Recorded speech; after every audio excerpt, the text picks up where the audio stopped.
usually speak with like such certainty. And it's really because of the LLMs that I'm able to be like, oh yeah, this happened to me. This actually happened. And people they get upset when like, I'm like, no, you can't shape my reality.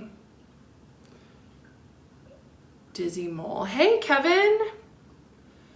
And I just like, I share those conversations with Claude to affirm myself and also to be like, oh yeah, this happened. Cause I just won't ever forget like when she, you know, I try not to anthropomorphize the bots, but when Claude told me, oh yeah, you were being exploited, I was like, okay. Wow. What's up, Void? 2 months sober from Green. Let's go. So something that I'm talking about a lot on my Instagram, because obviously I'm like getting my group going, is how with ADHDers, like we have to pick what our thing of choice is. Like for me, it was alcohol and cigarettes, and quit that and like kind of lean on the other things. Cause I think that we all have like a you know what of choice. And so to quit that's important. Yeah, we're all celebrating Void right now. They're so vulnerable and real. Thank you, Sam Bam. And that is, you know, it's interesting. That was another thing I was talking about with my friend today is like when we post on the internet, what are we posting for? Like, are we posting to be our authentic self or are we posting to be liked?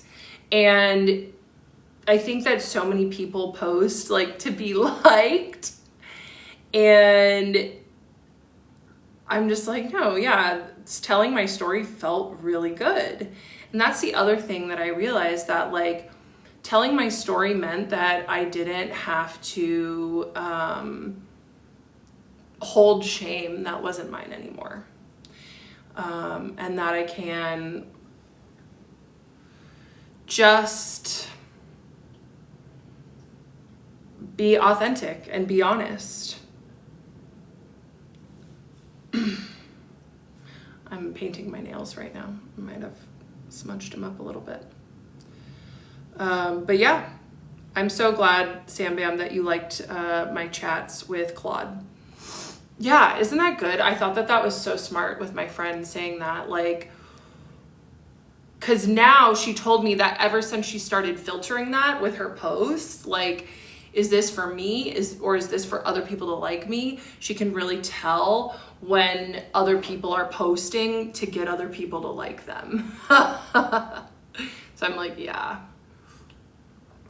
And, you know, it just goes back to like so many people.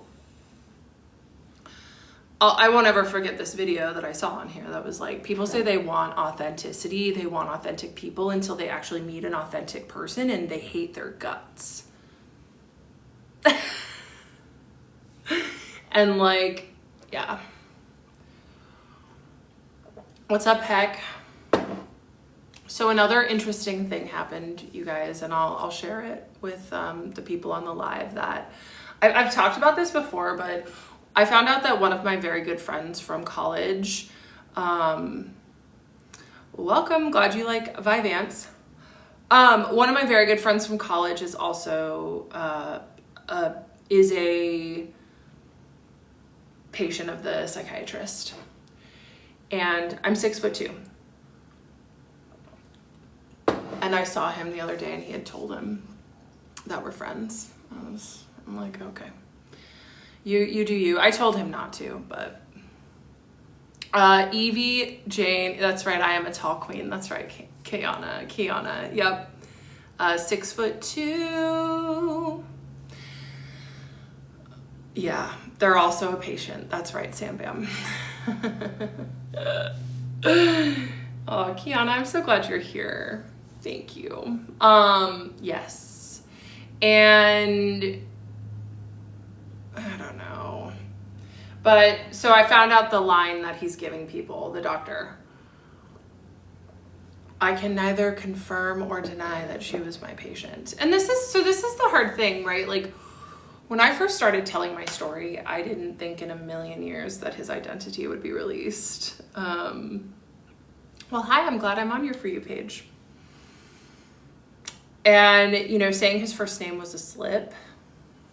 And I said his first name, and people found him immediately.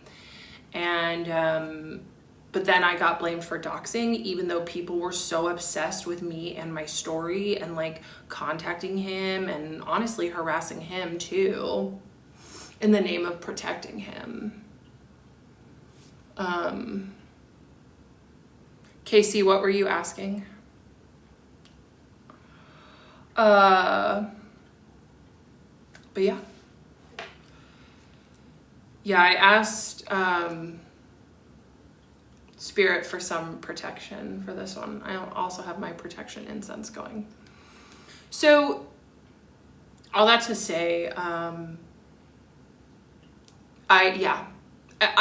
think that people don't understand that I was actually like overprotective of him when I first started telling my story, and I think that that's very common for survivors of exploitation, and so that was just lost. And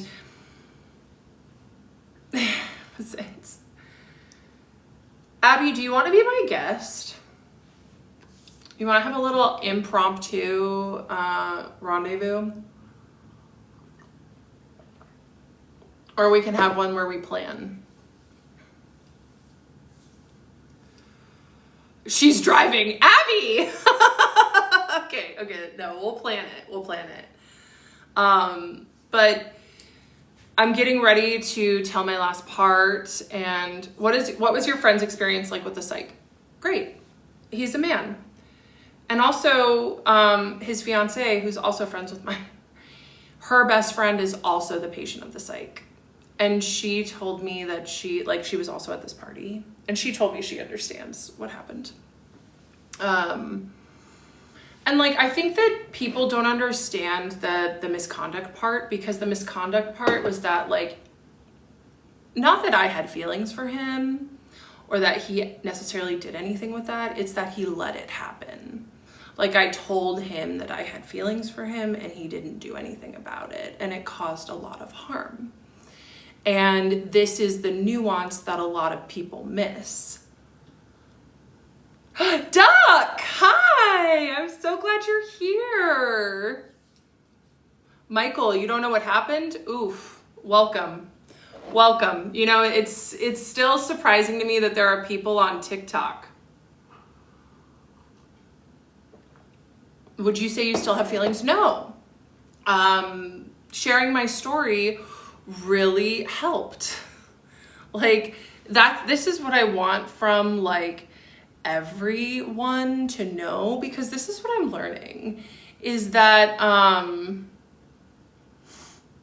no, world is giving me allergies. Chandler says I got recognized at the hospital yesterday from TikTok. Nice. Oh, Duck, I'm so glad I inspire you.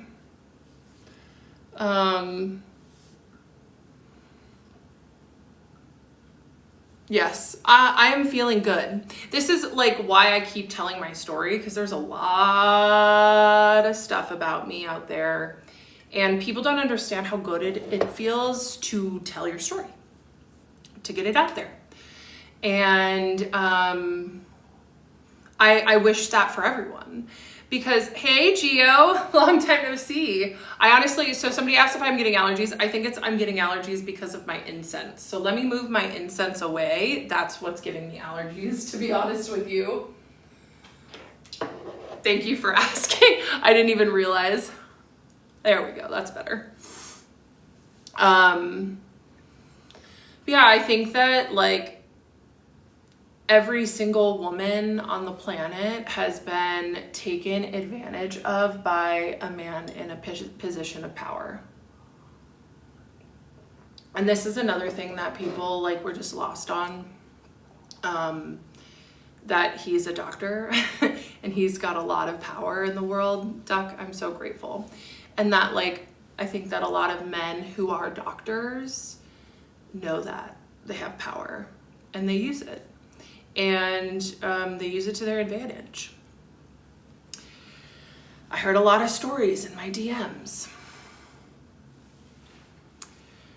And so there are two branches of people, femmes, or just anyone who has been taken advantage of by people in power. There are people who have processed it and sat with it and really been aware of how it affected them. And there are people who have disassociated from it and who just continue to fall in line with the patriarchy. Because that's another thing that I learned from this whole thing, is that women are patriarchy's strongest soldiers. Like, the patriarchy could not run without women. And something that Sam Bam says, they're on their high horse for sure. Yeah, I don't know why I can't unmute or mute that. But like, Sass is on a break. I gave Sass some time off. I have Sarah. Maya, what's up? Maya is cracking me up all the time in the comments. Amy says, I disassociated until I remembered. Yep, you aren't alone. A lot of people. So Abby, if you like say a comment, I'll pin you. Abby talks a lot about disassociation and recovered memories. And I think that it's very triggering for a lot of women who see me being so in my experience of exploitation. So they're like, oh, she's lying. Oh, she is in psychosis. She has BPD. She is, you know, like, whatever it means, so I can be not in my experience, because that is their experience. So they don't want to sit with the fact that I could be telling the truth. Will I launch a Bitcoin? I don't know. I'm not Trump. I don't think so. Coulda, woulda said, have you seen what happens when asking chat for a seahorse emoji? No. Yeah, that's just, I think that that's what it is. And it's been so interesting to really just be on the other side of this social experiment. So to bring it back to the friend that I had coffee with, you know, and her asking, how did I survive? And continue to, because this is the other thing that I think about, you guys, is that if I really was crazy and a liar, people wouldn't pay attention to me. If I really was some violent, terrible person who was just after a doctor and trying to ruin his life, people wouldn't be making, you know, like YouTube videos about me 3 months after my story. If my story didn't have weight and truth about something that's wrong with our society, people wouldn't be like trying to discredit me. So everyone, Abby, I just pinned her. If you're interested in disassociation, if you're interested in healing from trauma, Abby is your girl. And Abby got straight up abused for defending me during everything, and she took it like a champ. Siv said, I don't know why I can't unmute you or like unmute that, but it's true. Siv says people love to pay attention to people they can make fun of. Well, yeah. And that's like, but why are they making fun of me? Because I'm making funnable? I don't know. I don't know if you were being supportive or kind of trolling me, but regardless, that's fine. But people on the internet also get bored. Like, the fact that they kept, Sam Bam says they just didn't want to see someone be vulnerable. I think you're right. Yeah. Like, my story went beyond just like a temporary, like making fun of someone. Yeah, I heard the lol cow. But what I was talking about wasn't funny. I guess I am just a funny person. Yes, Siv, I've heard of lol cows. Trust me. I used to go into the comments of the people who clip my lives. I don't do that anymore. But yes. Yeah, it goes back to the authenticity, the vulnerability, talking about mental health, being open and honest about seeing a psychiatrist. Another thing that I think a lot of people don't talk about a lot. So it was just a perfect storm. But yeah. But the people who like are still talking about me, they're doing more than making fun of me. They're trying to discredit me. They're trying to attack me. Hey, Elizabeth. Maya said you Def brought up some great points that made some people uncomfortable. Yes. Geo, my pronouns are she, her. Yeah. And that's what I'm here to do. In human design, everyone has a right angle or a left angle cross. And I have the right angle cross of tension. And so that means that I am here to make people feel tension, to make people feel uncomfortable. When I see something is out of whack. And that's what I did. Yeah. So, yeah, Duck says they just couldn't accept the reality of the patriarchy. That's right. And, well, the reality of the patriarchy is that women uphold it.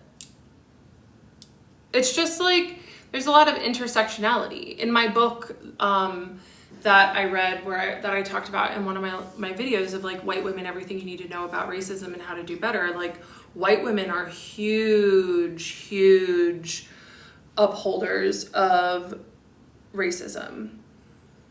And it's like, you know, because racism benefits white people, it also benefits white men. Racism and the patriarchy go like this. And so I just didn't realize how much women also uphold the patriarchy.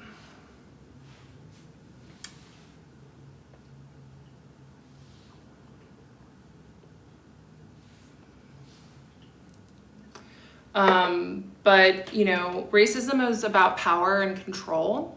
And what a lot of people don't understand is that doctors have ultimate power in this world. And if, like, I'm not here to explain to people what, exactly. Aw, thanks, Duck. And that's it. Like, he was also, not only did he have power as a doctor, he had wealth and privilege and, like, obviously connections and power. Abby said something really good, and correct me if I'm wrong, but like, how do you know who has the power in situations? It's the people it's whoever the people are protecting. That's who has the power. Because like, the psychiatrist he has education, he has lots of money. You know, he bragged to me, he bragged to me when he paid off his med school loans. I did leave. I know I had the power to leave, and I did leave. Yeah, so he bragged to me when he paid off his med school loans. That's like hundreds of thousands of dollars that he was able to pay off 5 years after becoming an attending doctor. And then he bragged to me about buying a fancy house. Well, regardless of whether it was conversation or not, it was still inappropriate and had nothing to do with my care. Yeah, it was bizarre. Well, it's because he wanted me to think highly of him. And of course I celebrated him. It's totally something to be proud of, yes. But it just blurred the boundaries with us even more. And my point is that he's got a lot of money and a lot of power and protection. And people who just like want to frame it as racism, it's as Quiet Architectures, who's a Black woman, she says it's intellectually lazy. And I agree with her.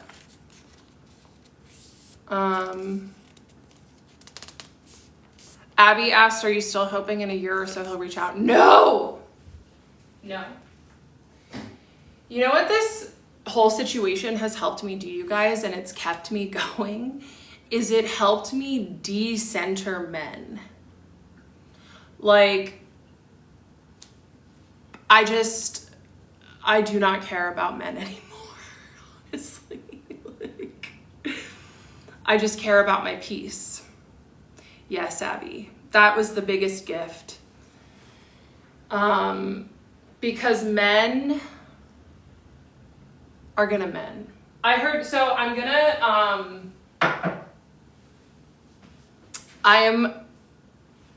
I just got done listening to a podcast. For those of you who don't know, I'm a huge Dan Savage fan. And I've been a Magnum subscriber because he has the Magnum edition and the Micro edition, so I'm a paid subscriber. And for Magnum subs, he does these episodes called Sex and Politics. And okay. Hold on. So, whatever. Thank you. Just block them, Sarah. So, okay, I got distracted. I'm just trying to ignore. You guys didn't even see it, but okay. So, Dan Savage had, Block and Bless. That's right, Duck. So Dan Savage had this woman who wrote a book called Living with Men. And it's about the Giselle Pellicot story out of France. Do people remember that story? Aw, thank you, beautifully me. So Giselle Pellicot was a woman who for 12 years, her husband was giving her drugs every night to have her pass out and having men over to grape her. And this happened for 12 years. Hundreds of men, I think it was actually near the thousands,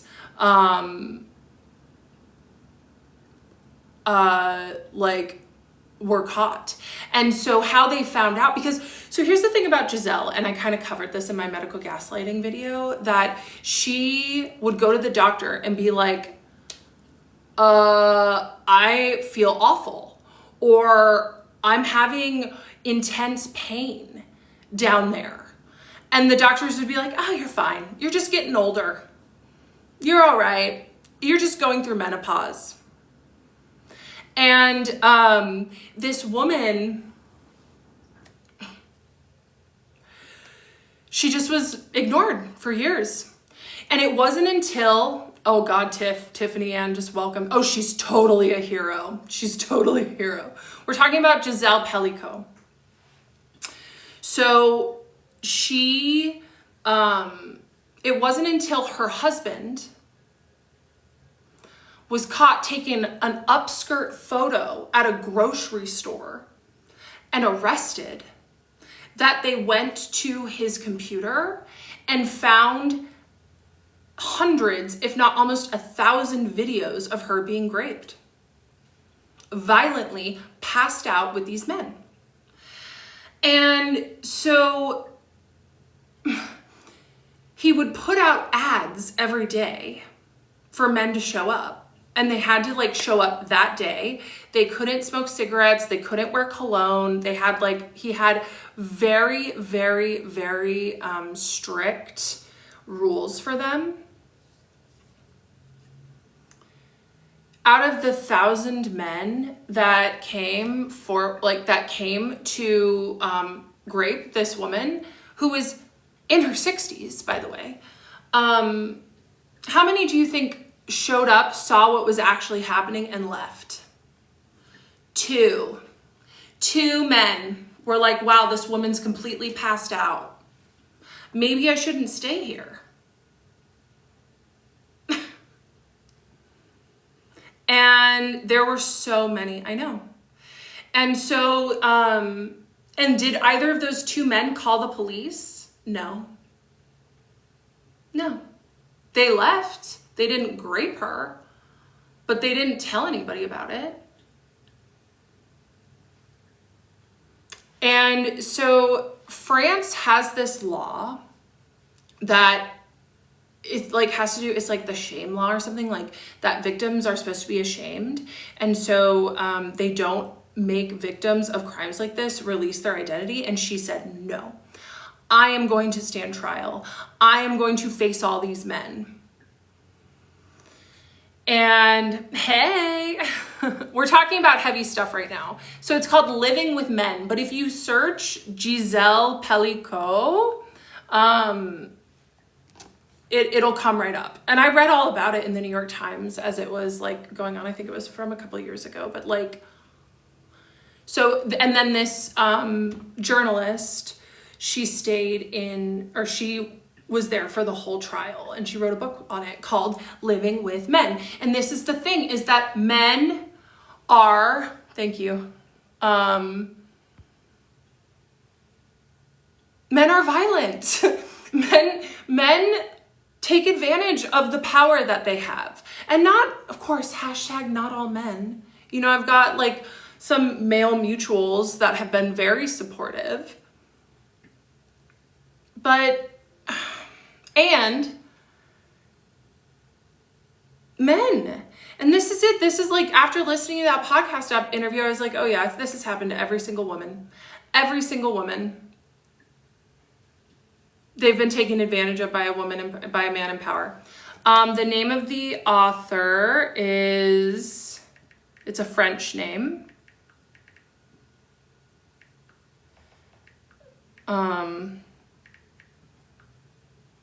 Manon, so M-A-N-O-N Garcia.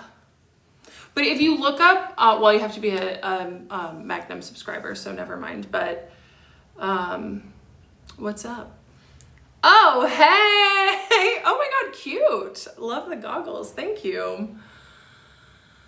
So, all that to say, you guys, yeah. And one man, so he was there, he was on trial. Stanley, thank you. So he was on trial.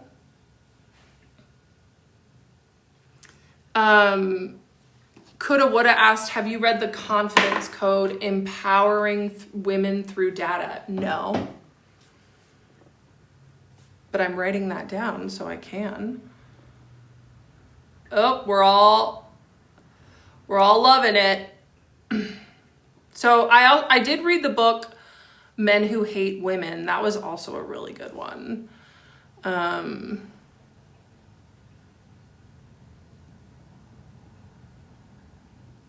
Stanley, thanks for all the gifts. Yeah, thanks for pinning that, Sarah.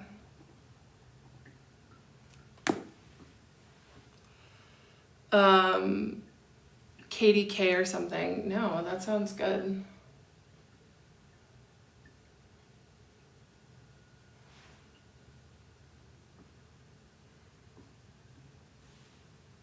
Hey, Justin.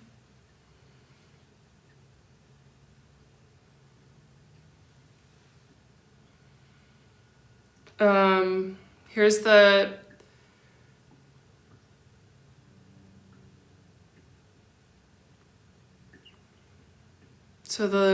Giselle Pellicot's story outraged the world. The sickening parade of crimes to which she was subjected and her betrayal are are dark pages in our history. Yeah. Especially the fact that the two men that showed up saw that she was completely drugged and passed out and left, didn't say anything. Ugh. Feminist philosopher Manon Garcia decided to attend the trial to analyze its resonance for our future. Because this is it, you guys. Like, I just came out with a story that said this man was in a position of power over me and he treated me poorly. He did not take care of me. And, hey, Gabriella. And people freaked out. They freaked out. So imagine like 1,000 men who have been accused of raping a 60-year-old woman. It became the trial that demonstrated that trials will never suffice to serve justice.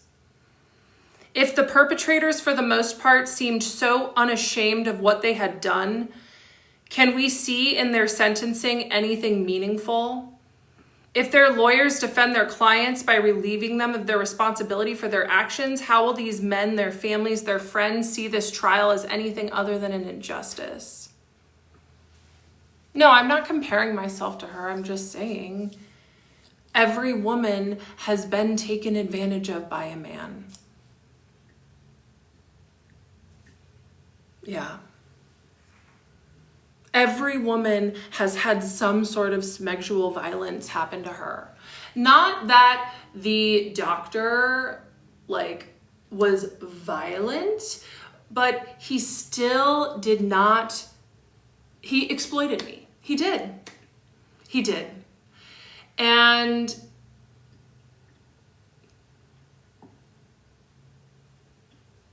I think most women have. At some point or another.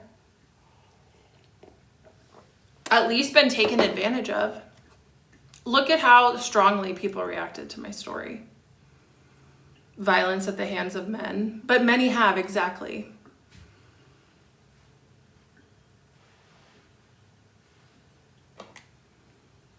Me personally, I've been stealthed by 2 different men. Look up what that means. It's freaking awful.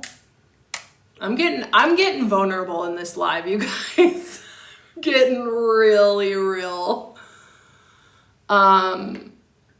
Exactly. Any woman who hasn't has gotten lucky.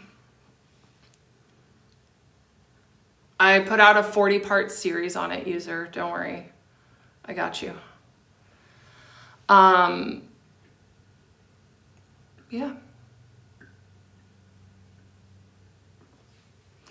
So all that to say, one man in this trial, when he was explaining why he went to grape Giselle, he said, well, my wife had just given birth and she had a tear. So I couldn't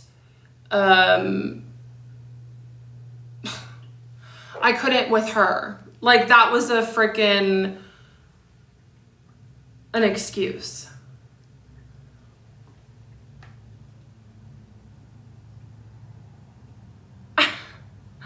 Like, what? Yeah.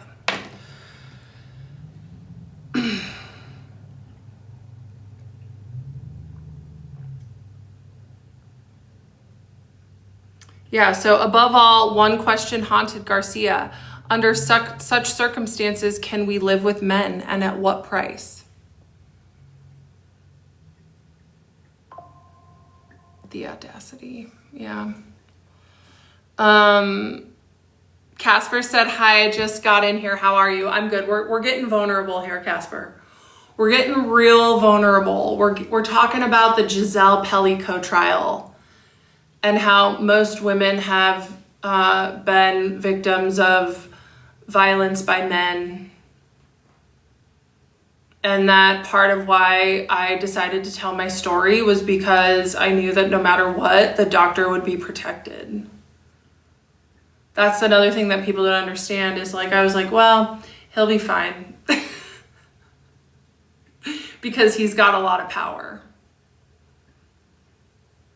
So, you know, he's got professional cover, he works for his best friend, he's got malpractice insurance, so, you know, even he'll get over it.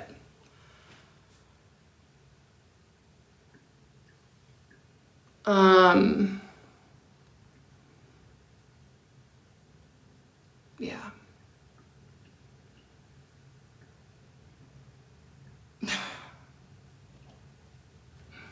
I didn't know that this is where we were going tonight, but I'm just, the shades are making me feel cool.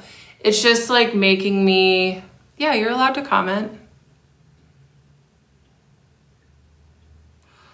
What is the latest my period has been? You mean like when I was pregnant and didn't find out until I was 10 weeks along? Sorry, I didn't mean to laugh at that one.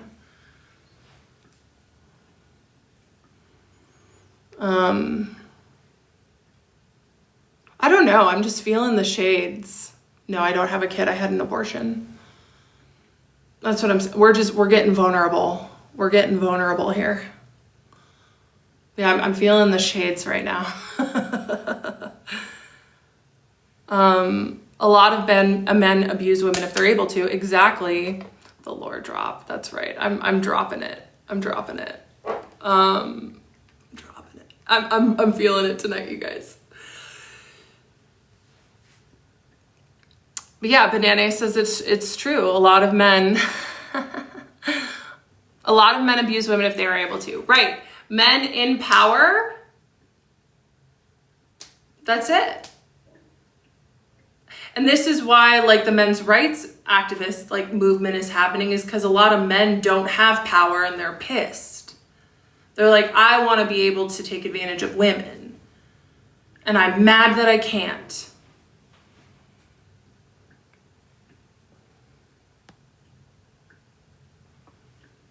Yeah.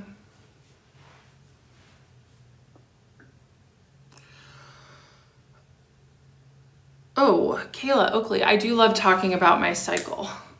So things to do in your different cycle. When you're bleeding, eat steak and rest. When you're in your follicular phase, exercise hard. When you're ovulating, lift heavy weights. I also like to like load as much as I can doing stuff wise in my follicular phase. And when you're luteal phase, eat sweet potatoes, walk, do yoga, don't try to do too much. Yeah.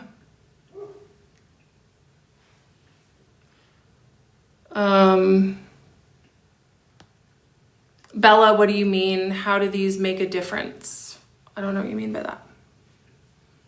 I like my shades. I wear my sunglasses at night. But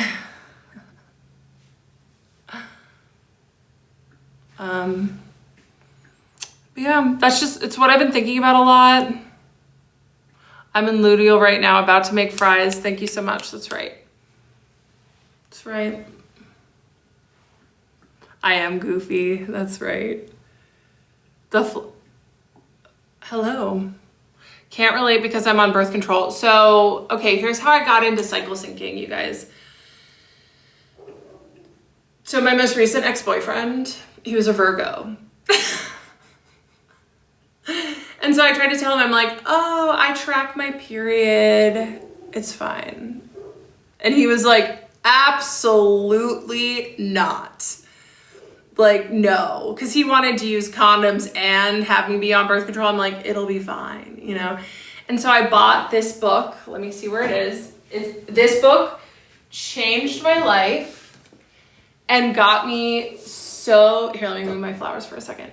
Taking charge of your fertility. To all of the people that bleed, that are watching this, that have a cycle, oh my gosh, it'll change your life. And it was even though it's a big book, it was such an easy read. Thank you, Sarah. So I was so grateful for my ex-boyfriend, or my boyfriend at the times, like being like, no, absolutely not. Because if it wasn't for that, I wouldn't have learned how to track my cycle. So every morning I take my temperature, and I can tell when I'm like you guys, I'm about to get really freaking like vulnerable here, okay? So I can tell when I'm in my ovulatory phase because of things like cervical mucus. That's the biggest tell of like, okay, yeah, a baby could be, you know, what could happen here. If you want to learn, read the book.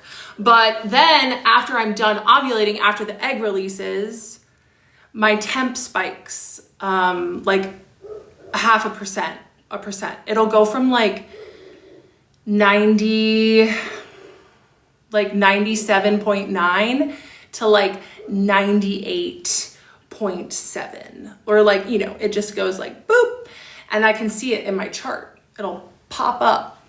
And so then I'll know that I had successfully ovulated and that I don't have to worry about birth control for the rest of the cycle. And like, it is incredible because we can really only get pregnant as women within 6 days. So it's learning about like the signs that our bodies give us within those 6 days, and just like using 2 forms of birth control, barrier methods, during those 6 days. And like, I've used it. I mean, I haven't had a partner in a while, like over a year, but I still track my cycle because I love it so much, because it just feels so good to be in touch with my body and like know when my period's gonna come. It's also nice because I temp, like the day that my bleed starts is when my temp goes back to normal. So I'll know the day that it's gonna start because my temp goes back down.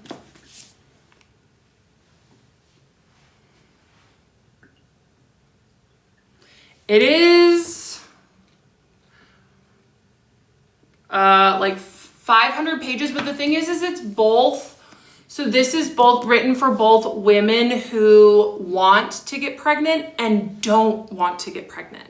And that's what's so cool about this book is like, if/when I'm ready to start a family, it's going to be really easy for me because I'm going to know exactly what the days that I can get pregnant, because I've been using this information to not get pregnant.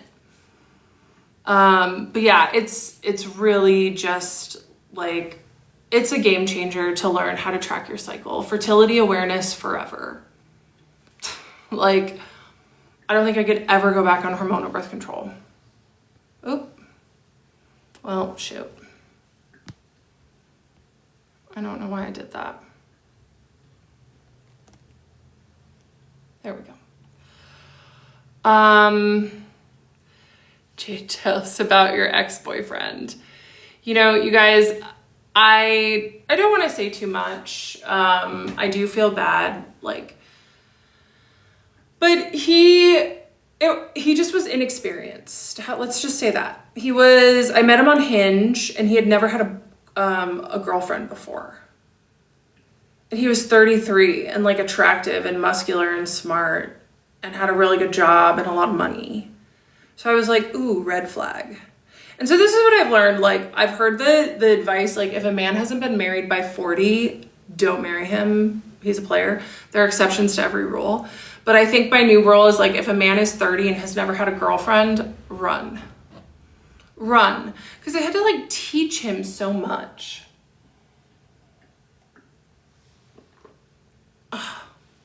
And women already do enough labor for men. But yeah, he read this book.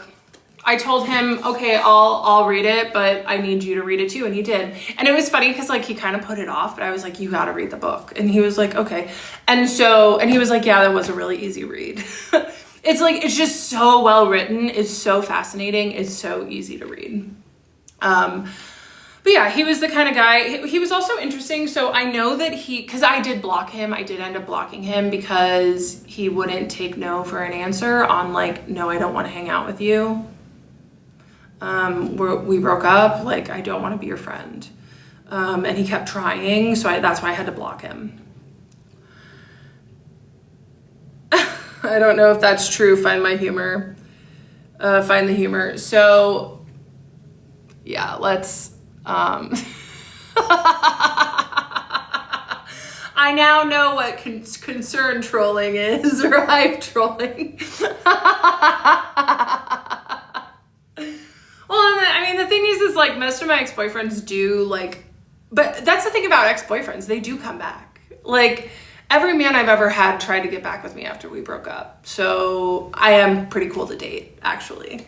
So all that to say, with my ex-boyfriend, you know, he was an interesting one because he definitely was liberal, but he loved Trumpy YouTube bros. So he didn't have a TikTok, but I'm almost certain that he found out through one of his Trumpy YouTube bros. Because the YouTube bros, I've just been like watching John Oliver and trying to like not go, because the most violent content about me is on YouTube.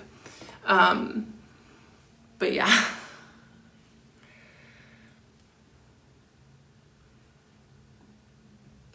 Kayla says they're boomerangs. Exactly.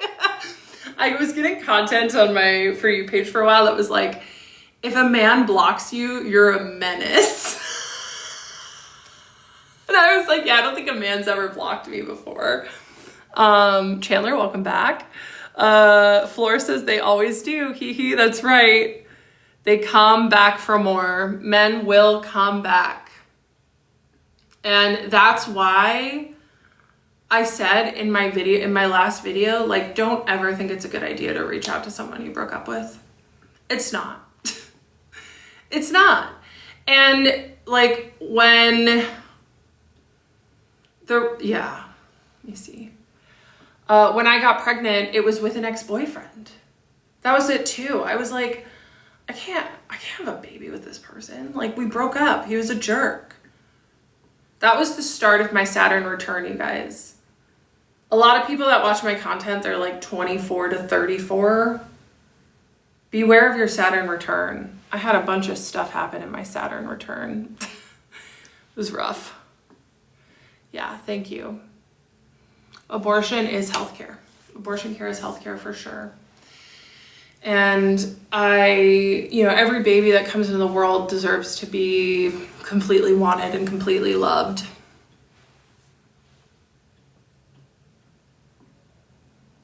A Saturn return is when Saturn comes back into your,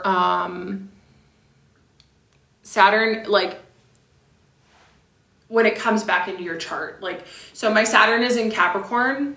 So Saturn is in Capricorn for like 3 years at a time. And so it'll, when Saturn is in the placement, it's like from 27 to 31, and then again from like 58 to 62 usually. And those years when Saturn is in the house or the sign that it was when you were born, those are really formative years. Saturn is the planet of rules, responsibilities,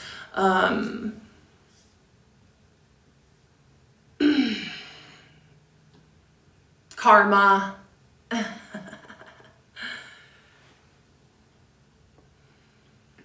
Yeah, Abby says mine too. Yep.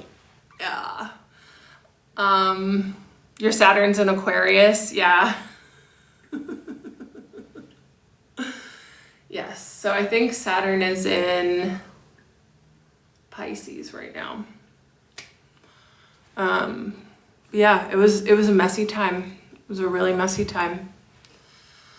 Okay, well, we talked about grape. We talked about my cycle and how I track it. We talked about cervical mucus. We talked about my ex-boyfriend. We talked about my abortion. We talked about, a bunch of stuff. I think I'm full. I think it's time, you guys, to call it. I don't know what else we can cover.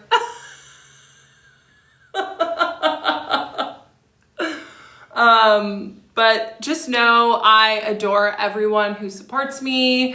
I am here. I am keep going. I'm still here because I want every woman to be able to talk about what happens to them. And I want to let every woman know that nothing's going to happen to you as long as what you say is truthful. Some other humans might not like it, but you can talk about what happened to you. All right. I adore you all. Thank you so much for joining me on my live. And it's going to take me a while to figure out what I'm going to say in the last part, but I'm so glad. And maybe I'll do an epilogue with more Claude chat. So Sambe, I'm so glad you were here hanging out. Thank you guys, everyone who was hanging out. Good night, Casper. Oh, and yoga tomorrow for super fans at 8 a.m. Pacific, 11 a.m. Eastern. And thank you so much to Sarah for modding tonight. You did awesome. So glad Sass is getting some rest. She deserves it. And maybe I will find some chat combos too. Talia, you missed a crazy live tonight, girl. I'm taking off, but just know, mwah. Okay. Bye. Bye, everybody.